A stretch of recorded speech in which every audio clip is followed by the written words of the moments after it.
Hey everyone, this is Admiral Seabass here, and I have a special guest with me today. Please introduce yourself.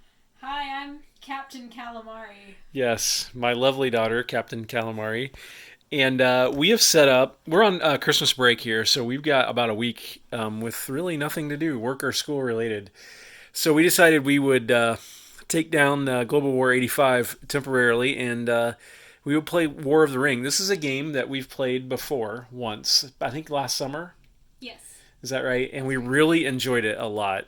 Except for I lost and I want to win now. Yes, she was the free people, and I was the what are they called? The shadow. The shadow, and I won.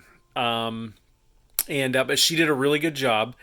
And so we're gonna play it again, and we set it up down here, and we're gonna play it over the next 8 days. And if we get through once, we'll be fine. If we play it again, we'll be good too. But once you get the box and show them the expansion that we're gonna play, so this is the basic setup that we've got right now. This is the opening setup, and this is the shadow over here, and then that side is the free peoples. And we're gonna play. There's two expansions. I think there's two expansions for the game. At least we have two. We're gonna play this one, which is Warriors of Middle Earth, and briefly explain what this does. So, Warriors of Middle Earth adds certain factions that you can play with as either side. So, the Free Peoples, you can add the Eagles and the Ents and, what was the other one? Yeah, I'll show you some of these that you can add. The Ghosts, the Ghost people. I don't remember their name. And the Shadow, you get to add the Spiders and the Corsairs of Umbar and the Hillmen of Dunland. And these figures help basically expand your army, but also have special cards that you can use to give yourself a new advantage to the game. And here's those special cards right here. They're pretty big format cards. And then I've got mine sort of stacked up over there with those figures. And you can see here we got the opening setup done, and then we've got basically our reinforcements here. Now, one thing about this game is that the Shadow, which is the red guys here, and their leaders, the Nazgul, when you lose a unit in combat, you can respawn them, which is a nice advantage for the Shadow player. But when the Free Peoples lose one of their units in combat, they cannot respawn. They're permanently gone from the game. And of course, the object of the game is basically the ring bearers here are trying to progress to Mount Doom here and dunk the ring and destroy the ring. And if they do that before the Shadow collects 10 victory points, then the Free Peoples win. But if the Shadow get 10 victory points before the ring is destroyed, the Shadow will win. Also, the Free Peoples can win if they get 4 victory points. I think it's 4. Yeah. Yeah. But as you can see, the Free Peoples are in blue. They basically, none of them are at war, which is the political tracker here. They're going to be way behind in military. And, I mean, there's paths to it. I was looking kind of up here to the north for maybe some, like if you see here, like, what is this, Angmar?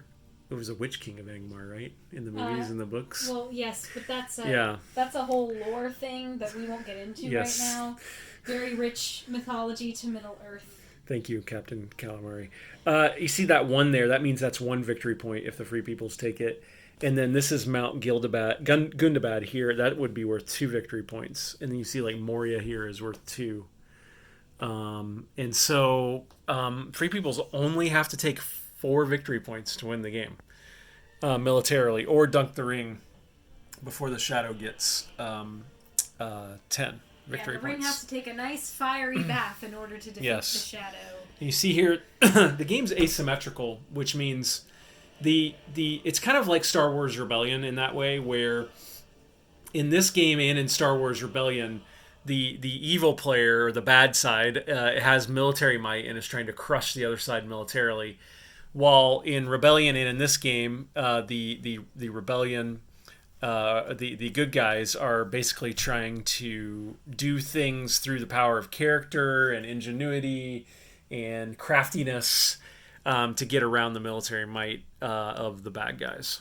And then it's card driven in some sense, in that you draw these cards and they will let you take action based on what kind of dice you roll. And then these are the cards that the Warriors of Middle Earth added. Those are faction cards, right? that they added to the game. And so both sides have those faction cards. That's a whole new deck that relates to those special factions. Yes, these factions here. And the factions can only be brought in under certain... There's certain, like, events that have to happen and certain cards that have to be played in order to bring factions into the game. So we'll see how that goes. All right. And then, like I said, there's a political track here which shows you which nations are at war, what they can do. Nobody's at war yet, technically. But the bad guys, the ones in red there, are closer. And then most of the free peoples aren't even activated, right? Which they have to be flipped over to be activated. So anyway, it's a very fun game, very strategic. Those of you guys who like Axis and Allies or Global War series of games, or if you like Star Wars Rebellion, which I mentioned earlier, you would love this game, I think, as well. And of course, we got the Middle Earth or the Lord of the Rings music going here while we play. So anyway, Captain Calamari and Admiral Seabass will now sign off, and we'll let you know how the game goes. Take care, everyone.